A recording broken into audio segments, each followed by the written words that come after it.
Hey everyone, welcome back to another tech video. In this video, I'm going to show you that how you can fix the problem. Problem is that when you log in your account and something you may face the problem that Instagram problem help us confirm that it's you because whenever someone try to hack your account and you may face the problem that you have to confirm that it is you or not.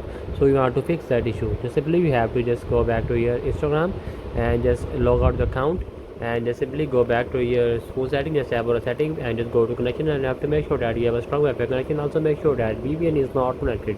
Just go back and just go to the search bar and just simply search an Instagram from your setting. If you find an Instagram, just go to the Instagram app info and just scroll down and just find a storage. Just tap on a storage and just clear the cache from here and also clear the data from here, so it's clear all the login on your Instagram.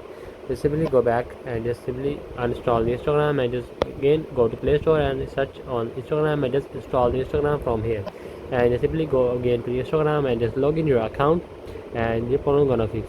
So that's the video. Make sure you like our video and subscribe our channel for more tech related videos.